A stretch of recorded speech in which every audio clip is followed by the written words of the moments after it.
AMA President-elect Rich Hanson with us. Rich, welcome and thanks for joining us today. Thanks, Chris. Glad to be here.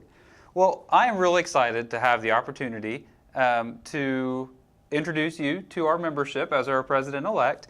I wanted to start off with a little bit of your aviation background. So I understand you have a very extensive aviation background, both in modeling and full scale. That started as early as the 8th grade, as I understand, with the Civil Air Patrol. Actually, maybe even a little bit before that. Well, tell us a little bit about some of your background. Well, sure. I'm of the baby boomer generation, so my dad was a World War II B-17 pilot. So I was privileged and intrigued by a lot of the stories and history that he presented for us. And he was also a private pilot, although as a profession he was a physician, he was a small town practitioner. But he also owned an aircraft, so I got to fly with him. So my interest in aviation spurred from my dad, and then my interest in model aviation really started out with gifts of plastic control line models. Sure. And I started flying those, and for those that ever tried flying some of the more vintage Cox-driven control line models, they had some very limited capability, and after more than a few mishaps and a little bit of frustration, I've eventually learned that you could make them fly, although be it a little limited. But once I learned that the more successful aircraft were actually balsa and tissue aircraft that you could build from scratch or from kits, that's really where I got into the true model aviation, and control line was really my discipline of choice for a lot of years, and that actually took me up to the 8th grade, where I started with the Civil Air Patrol. Okay, awesome. And so as you also connect with full-scale aviation, you had some pretty interesting experiences I've read in full-scale aviation as well. Is that right? Yeah, model aviation, my interest in all forms of aviation led me into an almost 50-year career of full-scale aviation. I did start out in Civil Air Patrol in 8th grade and stayed with that all through high school, and actually ended up getting my pilot's license through the Civil Air Patrol powered academy or encampment program that they had at that time. And right out of high school, I ended up going through the Ag Aviation Academy and getting my license. And from there, I inducted into the service and learned to fly helicopters through the Army's Warrant Officer Candidate Program, which led to ultimately a 27-year career in active duty, Guard, and Reserve, flying helicopters. And then getting off of active duty, after going back to school to get my college education, I started flying helicopters for the state of Arizona, part of the Department of Public Safety, which had in those days a EMS or Emergency Medical Services system using helicopters. And that morphed into an air rescue operation, and another 26-year career flying helicopters and airplanes for the state of Arizona. And then when I finished that, if that wasn't enough, as a post-retirement career, I worked for what started out as America West Airlines and merged with U.S. Airways, and spent another 10 years working in the airline industry. So yeah, the model aviation really did become the seed ground for a lifelong career in aviation. Well, first and foremost, thank you very much on behalf of everyone for your service, both to the country and to the citizens of Arizona and all the work that you did there. It sounds like you, as well as anybody, understand the connection between youth and model aviation and the doors that can open up for them later in life, as well as the importance of youth as the foundation of our organization, as the future of our organization. What kinds of things in your mind can we do to connect with youth today to help open those doors for them and help them down a life path that connects them with AMA in the future? Well, sure, and as you mentioned, I believe strongly that model aviation, model airplanes have always been a seed ground for careers in aviation, in a way of getting kids involved in aeronautics in a somewhat playful way to begin with, and into more serious both competition, organized competition, as well as actual aeronautics and STEM education. And I think AMA has a long history of very successful and beneficial programs to help introduce kids into this hobby and into the aerospace industry. I mean, we started out in the early years with an adopt-a-school program where clubs would actually go out and work with their K-12 schools and help kids get involved in model aviation. We've had teach the trainer type programs through the Aero Lab program, where we actually put together a portable program that the teacher, a science teacher or a aerospace technology teacher could take off the shelf and use that in their classroom to teach kids STEM curriculums based upon aeronautics and model aviation. Currently we have the UAS for STEM or STEM for UAS program that is actually putting together teams within the schools so that they can actually develop the skills of developing and using the current technology in the robotics and the computer science realm and get them involved in aviation as well. So I think that AMA already has a great baseline of catalog of programs that reach out to our youth. And I think that with the expansive programs that we're now doing with our MASS program, the Model Aircraft Student Club program, and the programs that we're doing cooperatively with other entities like Civil Air Patrol, EAA with their Young Eagle program, just expands that even further. Well, that's very encouraging to hear, Rich. Sure. Absolutely. So with your experience coming up in modeling led into a career in helicopters, I understand that some of your later modeling moved away from helicopters and led you to put on some different pilot hats or maybe even helmets, as I understand. Is that right? Well, absolutely. You know, I hate to say it. You know, I've got over 7,000 hours flying in mostly helicopters, but helicopters and airplanes, and I can't fly an RC helicopter to save my soul.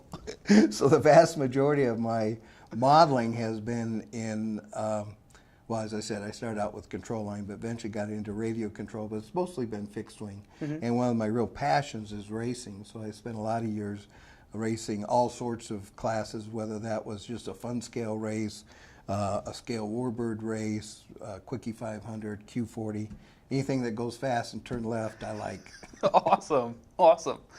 So did all of this professional development and hobby flying leave room for any other hobbies in your life? You know, not many.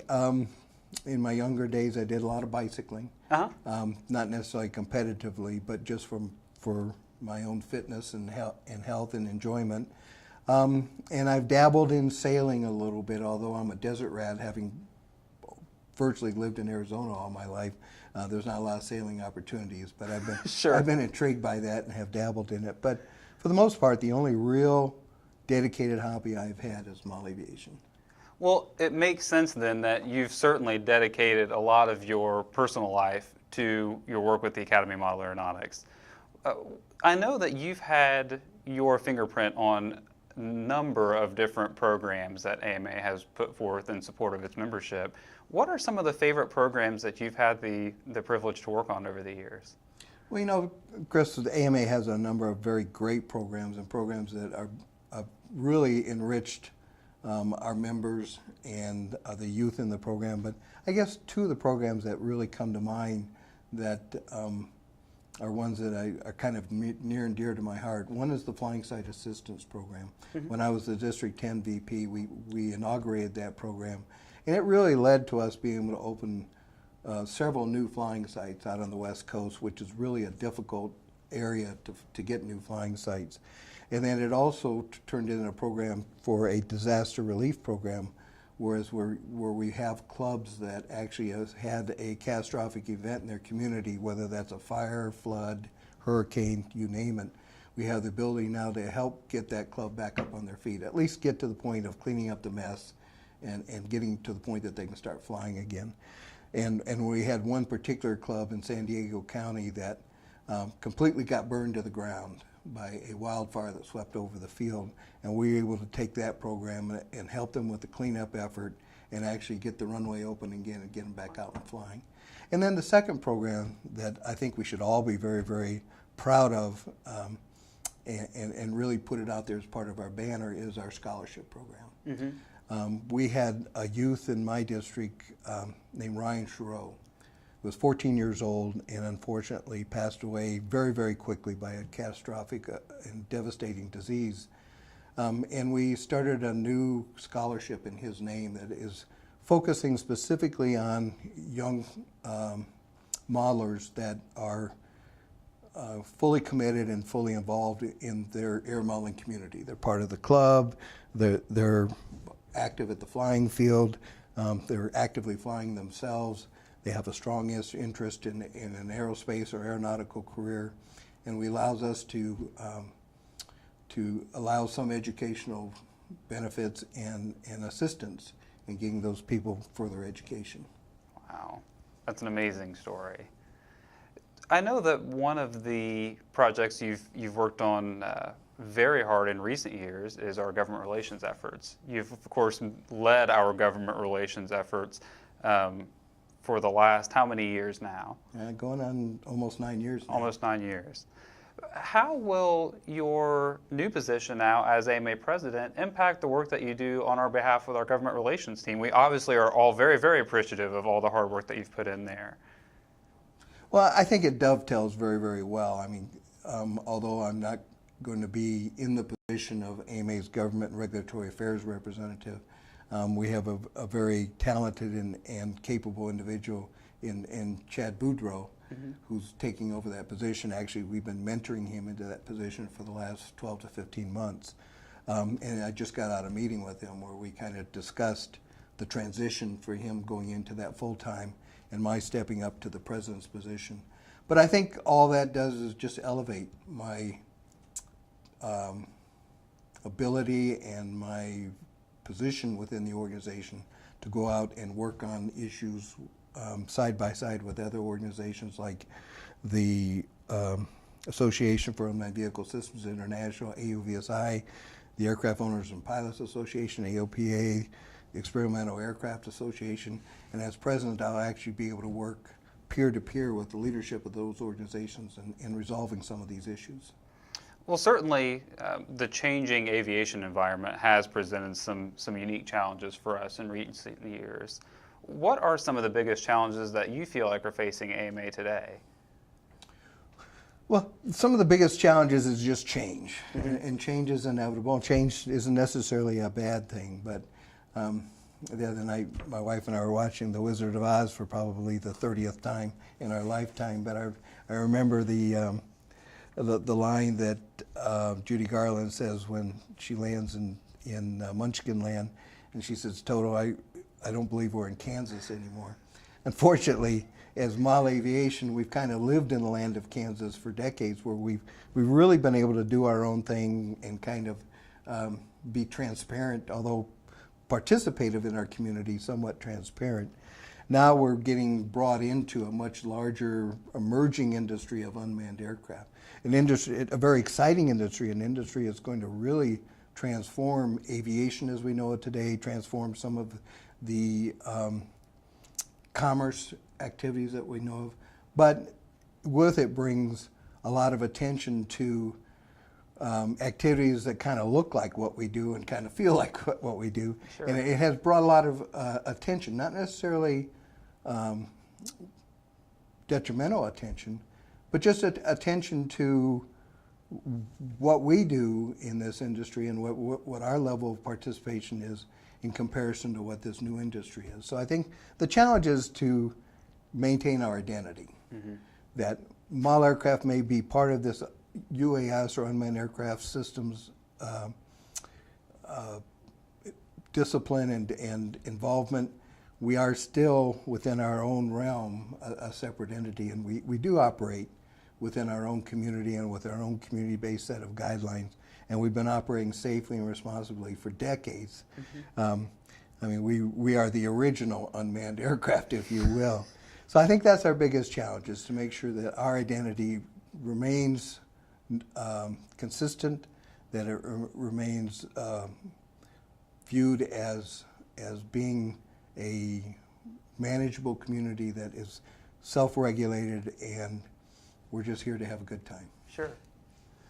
Well, so this might be a strange thing to think about this early in your term before your term has even started officially. When you start to think about even towards the end of your term and you want to look back at the impact that you had here, what are some of the things that you want to view as your accomplishments during your time here?